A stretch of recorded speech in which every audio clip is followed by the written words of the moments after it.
Bonsoir à toutes et à tous et merci d'être avec nous. Nous sommes dans le Monde en 7 ce samedi 23 novembre 2019. Nous allons évoquer 4 sujets de l'actualité. On va parler de la Guinée-Bissau. Le président Vache défie la communauté économique des États de l'Afrique de l'Ouest et organise sa présidentielle. Nous évoquerons ensuite le Bénin avec ce retour raté de Thomas Boni-Yayi au Bercail. Et en seconde partie, on va parler du Togo. Qu'est-ce qu'il faut attendre des nouvelles discussions politiques et les évêques qui appellent au sens de responsabilité de la classe politique. Pour évoquer ces sujets, je reçois sur le plateau ce jour le professeur Magloire Kwakouvi. Bonjour, professeur Kwakouvi. Bonjour. Vous êtes philosophe. À vos côtés, Constant Lemou, analyste politique. Bonjour, Constant. Bonjour, Samuel. Bonjour à toute l'audience de Niveau d'Info. Et Zana Komlan Sadio Ritou, analyste sociopolitique. Bonjour. Bonjour, Samuel. Nous commençons tout de suite avec la Guinée-Bissau. Les Bissau-Guinéens voteront demain, dimanche, pour élire un nouveau président de la République. Mais cette élection intervient sur fond de crise politique entre le président sortant José Mario Vache et son premier ministre qu'il a limogé, Aristide Gomes, qu'il a limogé avant de remettre en selle. Cette élection est observée comme du lait sur du feu par la communauté économique des États de l'Afrique de l'Ouest, CEDEAO. Mais Constant Lemou, si tout ceci est arrivé, c'est parce que le président Vache, à un moment donné, a voulu défier la CEDEAO. Oui, quelque part, vous avez raison. Qu'on considère que le président Vache a défié la CEDEAO puisque ce pays est sous perfusion, si on peut le dire, sous l'accompagnement de la CEDEAO depuis qu'il traverse des crises interminables et particulièrement les dernières recommandations et le suivi que la CEDEAO fait dans ce pays ne devrait pas permettre au président Valls de limoger le Premier ministre consensuel et de nommer un autre Premier ministre alors que nous sommes en Guinée-Bissau, bien sûr, dans la période électorale où le président lui-même est candidat.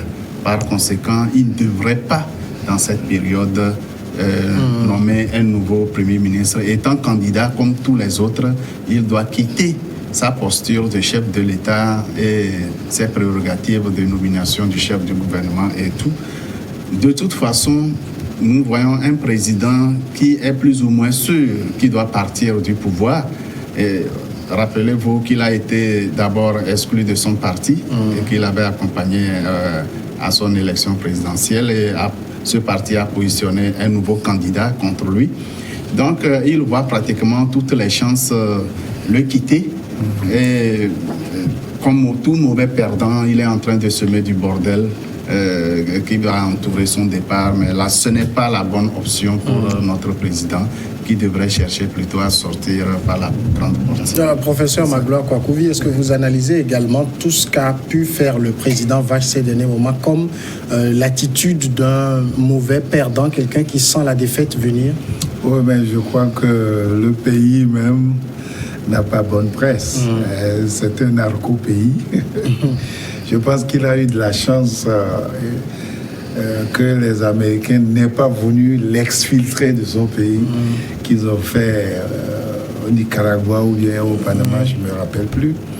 Mais je crois que c'est des jurisprudences qui nous instruisent parce que Madagascar a trouvé la formule.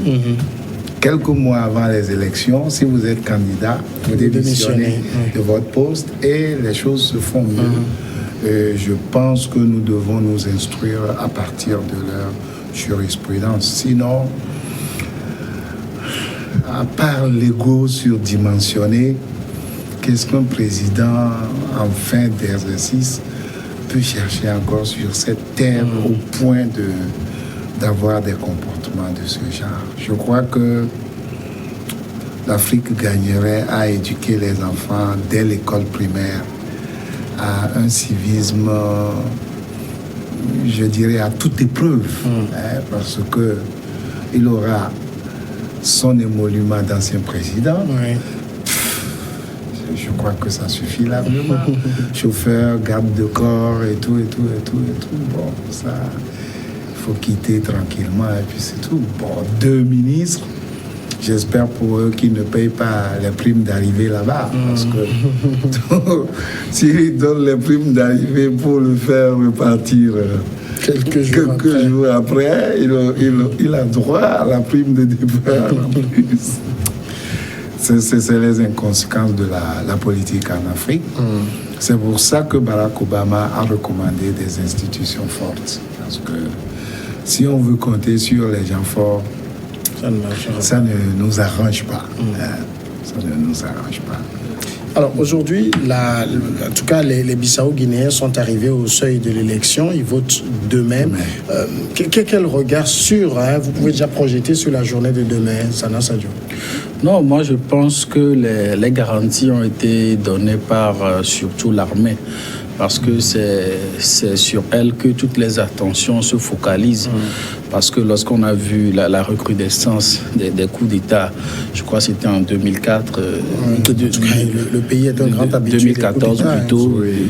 Donc aujourd'hui, elle a su donner des garanties. Lorsque les Nations Unies avaient un temps, les ont appelés à se montrer, comment dit-on, en retrait du processus politique qui était en cours. Ils ont donné suffisamment de garanties. Et c'est pourquoi aujourd'hui, il y a beaucoup d'observateurs, aussi bien de la CEDEAO, de l'Union africaine, de l'Union européenne, des Nations Unies. Il y a beaucoup d'observateurs. Même la CEDEAO a renforcé sa présence militaire dans le pays. Donc je crois que c'est des garanties sûres que le pays est résolument engagé dans la voie de la normalisation des choses. Mais quand même, cela reste inquiétant. Les positions que le président sortant a pris récemment en faisant limoger son premier ministre et en voulant créer, n'est-ce pas, un mouvement anti-CEDEAO dans le pays pour faire parler de quoi invasion du pays par des forces étrangères. Mais je crois que cette démarche-là n'a pas su convaincre les uns et les autres. Mais encore une fois, la clé, c'est le rôle que l'armée va jouer à l'issue de ce processus-là qui doit aboutir à l'élection d'un chef de l'État, d'un président qui doit être légitimé plutôt par les résultats qui sortiront des urnes. Alors aujourd'hui, le plus grand inconnu de ces résultats, c'est le comportement même des hommes politiques après les résultats, c'est ça, de ces élections, j'allais dire, c'est le comportement des hommes politiques après les résultats. Bien sûr. Je pense que les Guinéens et les Bissau-Guinéens ont intérêt à jouer franc jeu et surtout que les candidats aux élections présidentielles fassent montre de sens de responsabilité. Est-ce qu'ils en ont déjà, ce sens de responsabilité? À mon avis, oui, sauf le président sortant qui est en train de faire un filet du mauvais coton. Ce mouvement qui veut créer contre la présence de la CEDEAO, heureusement que ça n'a pas pris. Et même l'armée bissau-guinéenne a compris que le renforcement militaire de la CEDEAO ne vise qu'à appuyer l'armée régulière, l'armée loyale, de sorte que le président Vaz ne soit pas tenté de manipuler quelques éléments de l'armée régulière pour tenter de remettre en cause les institutions et les résultats issus des élections présidentielles. Je pense qu'il suffit que les élections soient faites à la régulière, que tous les candidats suivent le processus de bout en bout, de sorte qu'à la fin, aucun ne s'estime triché d'une manière ou d'une autre, qu'ils reconnaissent, pour ceux qui ont perdu, qu'ils reconnaissent tout de suite leur défaite et qu'ils félicitent le gagnant.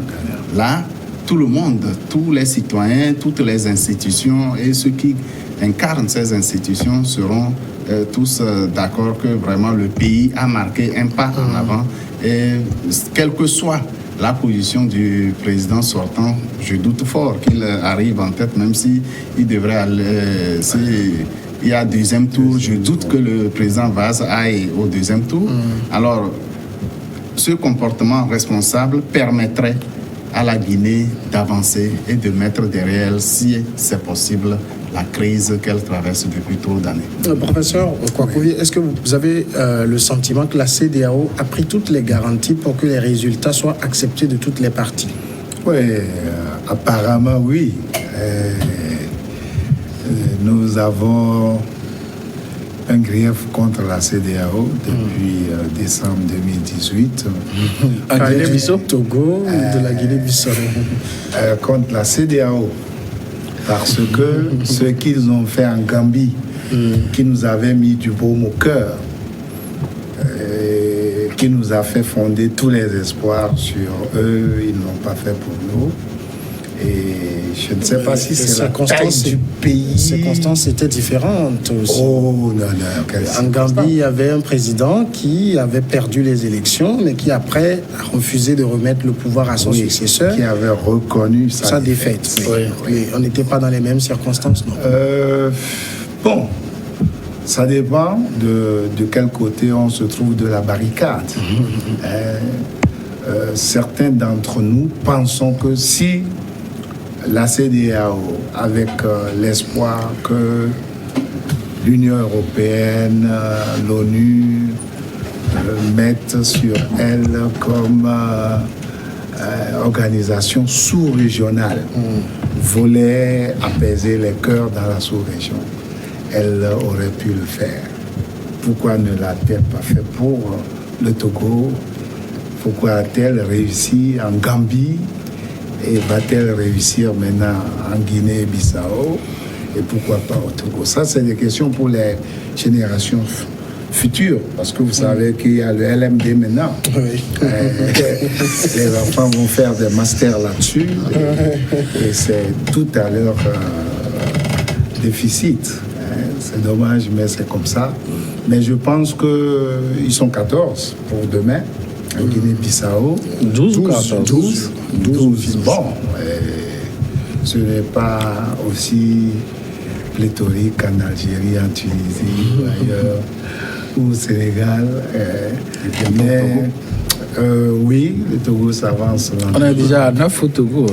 On est déjà à 9. Nous sommes encore loin. Oui, il manque votre candidature aussi. Laquelle nous qui? On va écouter le professeur, s'il vous plaît. Donc, je pense que tout est au bénéfice du pays, parce que il me semble que même les États-Unis ont envoyé des observateurs.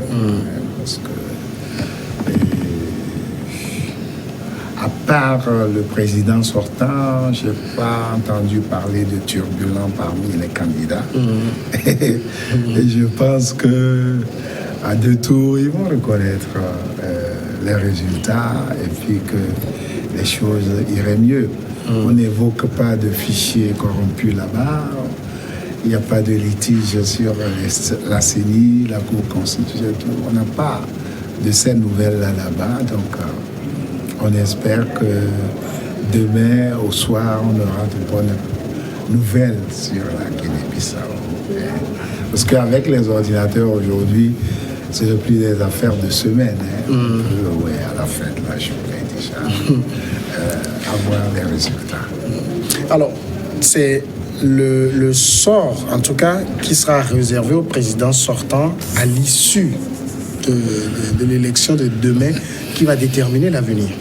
Oui, ce qui va déterminer sûrement l'avenir, mais lorsque l'on se base sur les résultats des élections législatives de mars dernier, on sait qu'il a peu de chances. Il a peu de chances de le remporter, puisque son parti a, comment dit-on, son ancien parti, je dirais, a obtenu la majorité des sièges au sein de l'Assemblée nationale, et lui-même, il se sent menacé. C'est pourquoi il est obligé de jouer, n'est-ce pas, sur le rapport de force que peut représenter l'armée dans le jeu. Il veut mener des troupes dans le pays en limogeant le Premier ministre consensuellement désigné pour apaiser la situation politique. Et normalement, on devrait se diriger vers sa défaite, si ce n'est dès le premier tour. Mais on peut remarquer que les 10 autres candidats sont aussi des anciens poids lourds qui viennent du même parti.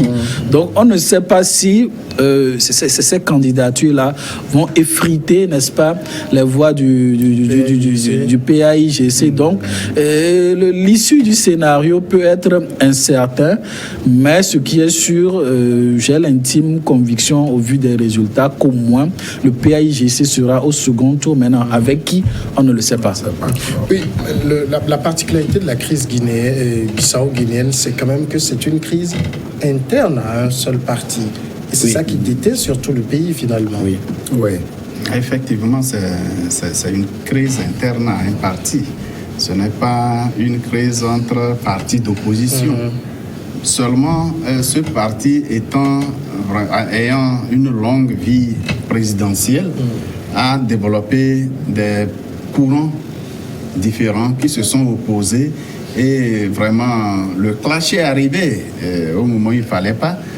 Dans tout parti politique, c'est vrai, il y a plusieurs courants de pensée, mais on arrive toujours à surmonter ces divergences de vues et aller à l'essentiel le moment venu. C'est normal, sauf que, effectivement, au PAIGC en Guinée-Bissau, le problème est devenu une réelle querelle, une guerre intestine à ce parti politique qui a finalement entaché l'ensemble du pays, a plongé le pays dans une grande crise, parce que chaque tendance politique à l'intérieur de ce parti a eu l'occasion de s'enrichir suffisamment, de créer donc son empire économique, d'avoir des alliés d'une manière ou d'une autre, que ce soit à l'intérieur du pays comme à l'extérieur. Donc en réalité, c'est ce parti qui est problème. Ce n'est pas la Guinée-Bissau qui a un problème, mais c'est le parti qui est problème. Je pense que la CEDEAO devrait aller au-delà de la mission nationale, la mission qui concerne tout le pays, mais s'intéresser particulièrement aux hommes qui animent cette crise au sein du parti. C'est très fondamental. Vous posez la question, quel serait le devenir de l'actuel président s'il venait à perdre les élections? Il faudrait, en réalité, bien qu'il n'ait pas encore parti du pouvoir, il n'a pas de soutien véritable. Il n'a pas de soutien politique véritable. Peut-être il peut surfer sur certains chasseurs d'intérêts particuliers, mais combien ils sont et combien de temps ils vont durer, ce ne serait pas grand-chose. Dès que les résultats seront proclamés, je pense qu'il faudra rapidement l'oublier d'une manière ou d'une autre, le cacher s'il commence à être dérangeant, le cacher si possible, mais ce qui est sûr, il n'a pas une grande force de pouvoir compromettre quoi que ce soit dans le pays. Je voudrais constater aussi que la CEDEAO est fondamentalement contre les coups d'État. Aujourd'hui, vous pouvez le faire, mais gouverner, c'est très, très difficile. Ce ne serait pas possible, mais l'on peut tenter de faire un coup d'État, mais il ne pourra pas gouverner. Notre pays en a fait l'expérience, double expérience. D'abord, en 2005, il y a eu coup d'État constitutionnel et la CEDEAO et les autres institutions internationales sont intervenues. Le président a dû démissionner avant qu'on organise les élections. La CEDEAO s'est également opposée au coup d'État que la C14 avait organisé en 2017 pour faire tomber le président en cours de son mandat par la rue. Donc, finalement, nous pouvons comprendre que la logique de la CEDEAO, et récemment, donc présentement en Guinée, la CEDEAO s'oppose fondamentalement au coup de force que le président Valls vient de tenter. En tout cas, ce qui est sûr, les élections auront lieu demain. Un nouveau président sera proclamé, élu, et cette histoire de coup d'État sera derrière les Bissau-Guinéens. J'espère bien. Surtout que le chef d'état-major général de l'armée a dit que l'armée ne pense plus à fomenter des coups d'État. Mais un autre enjeu, professeur Kwakovi, des élections en Afrique, c'est la proclamation des résultats. On vote et parfois ça prend des jours et des jours avant qu'on connaisse ces résultats. Est-ce que ce n'est pas ces jours qui sont source de tension, et au niveau de la Guinée-Bissau, il fallait mettre un mécanisme en place pour que le plus rapidement possible on connaisse les les résultats? À l'analyse, nous nous sommes aperçus que pendant que les gens se sèchent au soleil et tout ça, tout se trame dans les ordinateurs. Et c'est pour ça que moi, je proposerai un double regard sur les ordinateurs de nos CENI, un regard présidentiel, un regard de l'opposition, mais ils n'accepteront jamais. J'ai posé la question à l'ANC une fois. Celui qu'ils ont envoyé à la CENI a été retourné. Vous savez que nous sommes dans un pays très riche. Donc c'est ECERS, c'est comme ça qu'on les appelle, qui peuvent programmer d'avance les résultats et tout, s'enrichir sur nos dos. Et ce qu'on a vu en RDC est très instructif parce que c'est une fuite de la CENI sur les résultats de la CENCO, mais la CENCO a été très sage de ne pas enfoncer le clou. Donc je pense que c'est là où ça se joue. C'est notre compatriote Alberto Olimpio qui a conçu un même logiciel, mais je ne sais pas si c'est le sien qu'ils ont étudié au Congo. C'est comme les tactiles. Vous touchez votre candidat, l'ordinateur enregistre les scores au fur et à mesure. Donc ça ne peut pas prendre une semaine. C'est à la fin de la journée. Il faut abandonner toutes les histoires de procès-verbaux, contre-trafic et tout ça là. Nous sommes au 21e siècle. C'est vrai que les votes électroniques peuvent avoir des problèmes, surtout dans les pays où il y a des lestages presque quotidiens, mais l'avenir se trouve là. Sada, Sadio? Moi, je pense, on n'est pas en train de parler de système de décompte des voix, mais je pense que cette méthode totalement informatisée, ça apporte beaucoup de risques. Comme vous l'avez dit, les gens de la matière grise, celui qui a conçu le système, il sait comment l'attaquer. On a vu des grosses banques qui ont été attaquées par les hackers. Ce n'est pas un système de décompte d'élections. Moi, je préfère que l'on se base sur des PV physiques. Au moins le physique, lorsqu'il y a changement, on sait que ça a été modifié. Ça, c'est sûr. Ça, c'est sûr. Peut-être que ça prend plus de temps, mais c'est plus sûr. On a les moyens de vérifier si ce qui a été, comment dit-on, agrégé correspond à ce qui est sur le papier. Là, on a des sources. Bon, maintenant, venant au cas de la Guinée-Bissau, comme je l'ai dit précédemment, l'armée vraiment sera centrale dans ce qui va advenir. Parce qu'on l'a vu que en 2014, voilà, c'était entre les deux tours où l'armée est venue s'interposer, ils ont pris le pouvoir et puis l'ont laissé aux civils 2 ans après.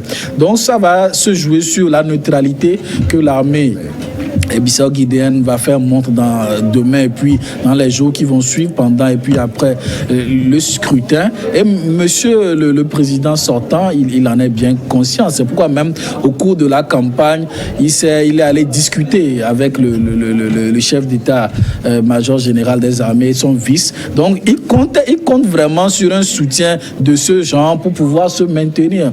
Maintenant, est-ce que les déclarations que le chef d'état-major ont fait sont crédibles? Est-ce que peut-être on ne va pas dire demain des dissidents, des éléments entre guillemets qu'on ne maîtrise pas dans l'armée, des capitaines, des choses comme ça? Au même moment, les hommes de rang de l'armée sont très mécontents de leurs conditions de vie. En fait, c'est tout ça. C'est tout ça ça va se jouer sur ça. Le président sortant, peut-être, je ne dis pas que c'est le cas, va promettre monts et merveilles, je vais vous faire ci, faites ça, soutenez-moi. Donc c'est comme ça que les choses se dessinent souvent en Afrique. Cela part d'une frustration ici qu'on essaie d'exacerber, et quand les politiciens s'y mêlent, ça devient un cocktail très dangereux.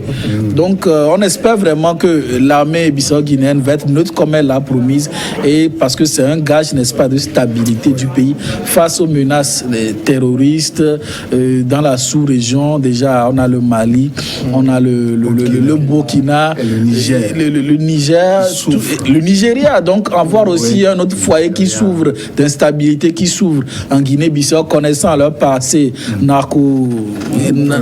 trafic et puis autre trafic d'armes, ça va être une déstabilisation totale de la CEDEAO. Je crois que la CEDEAO n'est pas prête à accepter cela. Vous pensez, Constant Lemou, c'est la dernière question sur le sujet, que les militaires de la CEDEAO, à l'heure où nous parlons, ont la main sur la gâchette pour parer à toute éventualité? Les militaires de la CEDEAO n'ont pas pour mission de tirer sur qui que ce soit. Mais ils ont l'obligation de surveiller tous les mouvements, qu'ils soient du côté des hommes politiques ou de l'armée bissau-guinéenne elle-même, de sorte que rien de contraire à la normalisation de la vie politique du pays ne puisse arriver. Il n'est pas exclu que si vraiment un groupe tente de bouleverser le système qui est en train d'être mis en place par la force des armes, que la CEDEAO soit amenée d'une manière ou d'une autre à faire usage des armes pour remettre l'ordre, mais ce n'est pas l'objectif. Ce serait vraiment un acte ultime, ce qui n'est pas du tout souhaitable, et les propos du chef d'état-major de l'armée guinéenne sont assez rassurants, que c'est désormais une armée qui va jouer son rôle républicain, quel que soit celui qui sera élu, l'armée sera de son côté pour que le pays vive mieux. Mais quand les généraux parlent, ces généraux n'ont pas toujours le contrôle sur les hommes de rang. C'est vrai. Les hommes de rang peuvent faire objet de quelques manipulations, ce qu'on a appelé sous d'autres cieux des éléments incontrôlés, mais ils seront combien? Et le renforcement sécuritaire par la CEDEAO, je pense, va dissuader toute velléité de ces éléments incontrôlés. Nous allons passer maintenant au Bénin. On va parler de l'ancien président Boni Yayi qui a effectué un retour raté au Bercail. Il a quitté mercredi soir Cotonou après donc une visite éclair sans avoir rencontré le chef de l'État Patrice Talon. Le président est reparti précipitamment à Cotonou hier soir pour des raisons que nous ignorons, a déclaré un proche de l'opposant. Le président et la délégation qui l'accompagnaient sont partis de Cotonou cette nuit par le même vol qui les avait amenés. C'est ce qu'a confié une source aéroportuaire à Cotonou. Boni Yayi était arrivé mercredi après-midi accompagné d'une importante délégation de la CEDEAO impliquée dans la résolution de la crise béninoise, mais celle-ci s'est finalement rendue sans lui à la présidence pour échanger avec Patrice Talon. Professeur Kwakouvi, à quel jeu jouent ces deux, Boni Yayi et Patrice Talon? Non, ça c'est les politiciens. Vous vous rappelez très bien que à l'arrivée de Donald Trump sur ce même plateau, j'avais dit que quels que soient ces milliards, il ne pourra rien faire. Et j'avais été très... comment est-ce qu'on peut dire? Il en a fait quand même. Le chômage est au taux le plus bas aux États-Unis. Oui, ça... Donc on peut le mettre à son actif. C'est le bout visible de l'iceberg. Il ne faut pas oublier que pendant très longtemps, il a refusé de dormir à Camp Davis. Et si vous chiffrez ça, ce n'est pas de l'amusement. Bon, ce que je veux dire, c'est que les politiciens, ils ont toujours leur agenda. Moi, j'avais trouvé bizarre que en fin de mandat, le président Yayi Boni crée un parti politique. Il aurait créé une fondation, Yayi Boni, que tous ces problèmes-là ne le poursuivraient pas aujourd'hui. C'est quelqu'un qui a eu une très belle villa au Togo ici. Oui. J'apprends qu'il habite à Boudjamena. Certainement qu'il en a acheté là-bas également. Qu'est-ce qu'un homme peut vouloir dans sa vie? Président d'une banque à la retraite. Président d'une république en 2 mandats. Ça fait 2 retraites. Peut-être que Moi Ibrahim aurait pu trouver en lui un bon candidat pour son prix, mais bon, avec ce tumulte-là, je pense que c'est le suite de... Non, mais lui, il ne s'est pas maintenu au pouvoir quand même. Oui, non, mais... Bon, il ne pouvait pas. Les troubles qu'il y a eu vers le nord du Bénin avec leur... comment est-ce qu'on appelle les douzeaux béninois et tout ça. Ce n'est pas à son actif. C'est dommage que des amitiés qui commencent bien se terminent ainsi, parce qu'ils étaient copains avant l'histoire d'empoisonnement et de tentatives d'empoisonnement. Donc, je pense que le Bénin, ils vont s'en sortir parce que leur tradition républicaine est l'une des plus solides de la sous-région avec le Sénégal, même si le président Ghana aussi.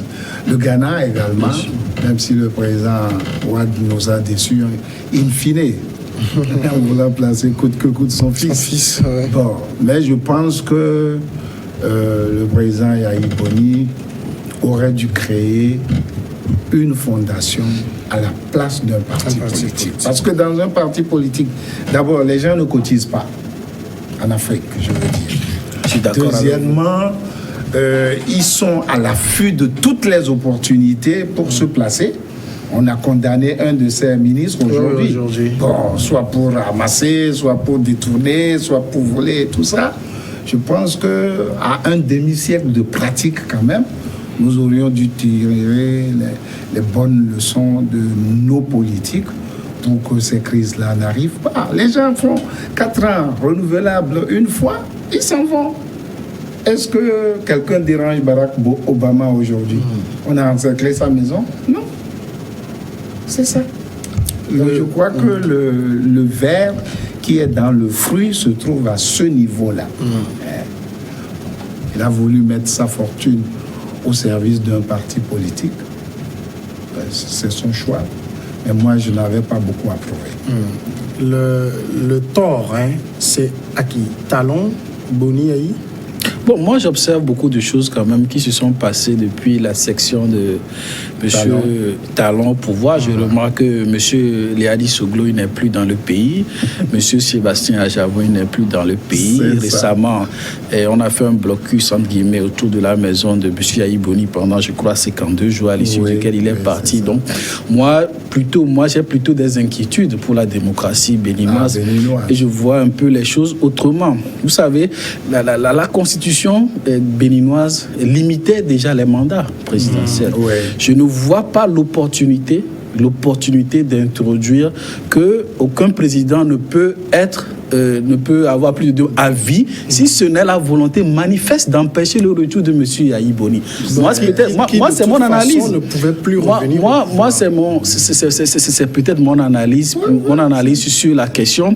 Donc, que M. Yahi Boni, il essaie de rentrer au pays qui ne rencontre pas M. Patrice Talon. D'ailleurs, le porte-parole du parti l'a clairement exprimé que l'ancien président, M. Yahi Boni, rencontrera Patrice Talon lorsqu'il sera question de rencontrer l'ensemble de l'opposition.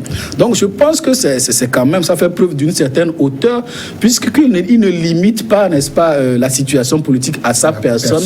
Il préfère rencontrer le président avec tous ses pairs de l'opposition. Donc je crois qu'il se hisse quand même au niveau qu'il est, en prenant la mesure de la situation.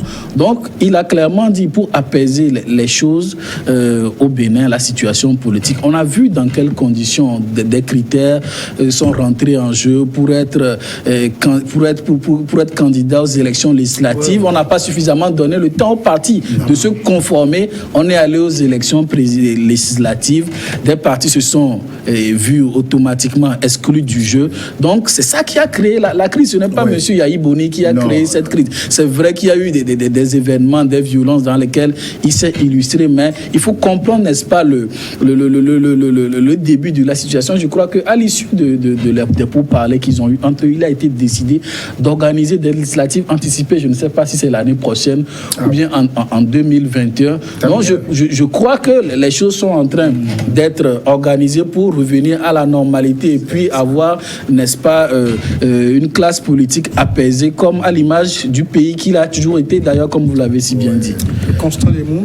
Alors aujourd'hui, ce qu'on peut dire quand même, c'est qu'entre ces deux hommes, Yahi Boni et Patrice Talon, le divorce, il est consommé. Parce que je me rappelle quand Talon est venu au pouvoir, on a tenté de les réconcilier. Ils sont allés à Abidjan, si je ne m'abuse. Mais aujourd'hui, on a comme l'impression que cette réconciliation ne donne rien. En fait, c'était, à mon avis, des simulacres de réconciliation. C'était juste des images symboliques qu'on a projetées. Sûrement, c'est ce qui refusait, c'est pourquoi il n'est pas allé le rencontrer. Pour les journalistes soigner l'image politique des hommes. Les hommes d'État béninois. Oui, nous avons tous constaté que le président actuel a dit oui, il ferait un mandat.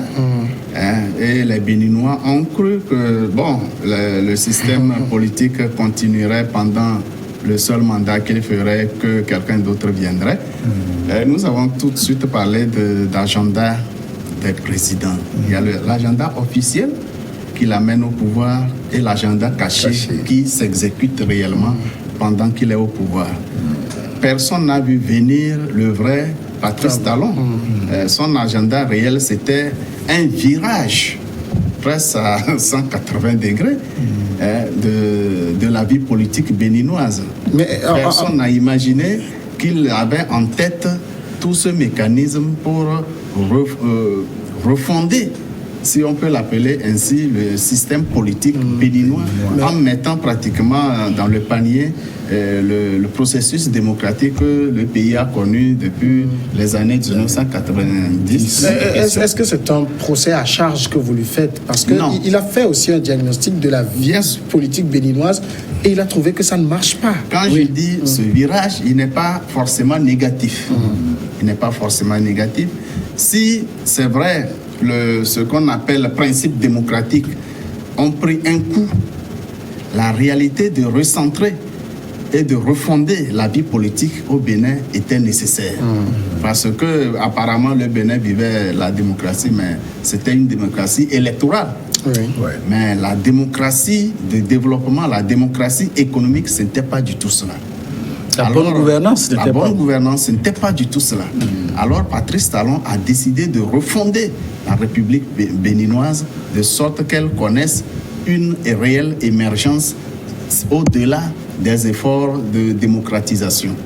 Oui, tout de suite, les grands hommes politiques se sont vus contrariés parce que ils n'avaient pas vraiment cette idée de Patrice Talon et ça a créé du clash, des étincelles entre eux. Beaucoup ont quitté, comme mon co-débatteur l'a dit. Le problème particulier de Yahi Boni, c'est qu'il venait de quitter le pouvoir, mais il ne s'est pas détaché du pouvoir. C'est ça.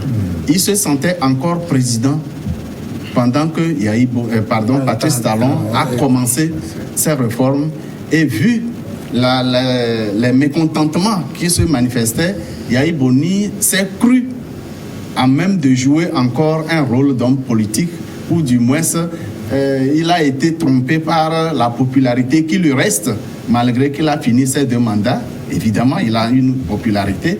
Et des hommes ont rêvé, si possible, si Yahi Boni pouvait encore reprendre les mallettes du pouvoir, ce qui est impensable, ce qui n'est même pas souhaitable. Non. C'est ça le problème particulier de Yahi Boni. Il ne s'est pas tout de suite détaché du pouvoir. Quand il a quitté le pouvoir, il est resté comme, dans sa tête, il était encore une sorte de président bis de la République du Bénin et il a pensé pouvoir affronter ce train de 800 tonnes. Donc, on ne peut pas dire que toute la faute c'est à Talon. Et Iboni a joué un rôle également. J'ai évoqué leur amitié passée parce que, vous savez, nous, toute la politique qu'on connaît, nous l'avons eu seulement dans les livres. Mais lorsque nous côtoyons, lorsque nous causons avec des gens qui l'ont pratiqué, ceux qui ont fait la prison, ceux qui ont lutté pour l'indépendance, ceux qui ont été ministres, on s'aperçoit que ce qu'il y a dans les livres, c'est une chose. Ce que les gens vivent dans leur vie de tous les jours. L'exercice de la politique. Oui, l'exercice du pouvoir est une autre chose. Bon, d'habitude, les Africains disent que les Européens ont mis plus de 2 siècles pour mettre sur pied leur démocratie et que nous sommes en marche vers cet idéal-là. C'est une thèse que je conteste parce que quand il s'agit de boire du Coca-Cola ou bien d'avoir des écrans plats, on n'évoque pas les 200 ans. On saute là-dessus tout de suite. Donc, le fond du problème, c'est que au Bénin, on a trop fait de la politique avec de l'argent. Yahi Boni étant un ancien banquier, j'écoutais notre compatriote Kakonou Bopo cette semaine qui disait qu'à la Banque centrale, les gens ont 13 et 14 mois. Oui, et que le président gagne 1000 fois le SMIC. Voilà, c'est le fond du problème, ça. J'avais parlé du système EAFA depuis les années 80, État, forces armées et argent. Tant que cette triptyque-là sera utilisée par les humains sur cette planète, nous aurons toujours des problèmes. Nous aurons toujours des problèmes parce que soit l'armée est républicaine, et c'est ce que nous souhaitons de fond du cœur pour la Guinée-Bissau, et ils ne font pas passer leur carrière avant la vie du pays, ce qui est un autre aspect de l'analyse également, soit ils vont se lancer encore dans les trucs de coup d'État comme on a eu au Nigeria jusqu'à un certain point. Je crois qu'on appelait ça la mafia de Kano. Je viens, je te fais venir après, je te fais partir et lui il revient. Et bon, en général, quand il y a beaucoup d'argent qui circule, voilà. C'est à quoi on assiste. Donc, j'espère que Yahi Boni va s'assagir. C'était cette fois un retour raté en 30 secondes rapidement.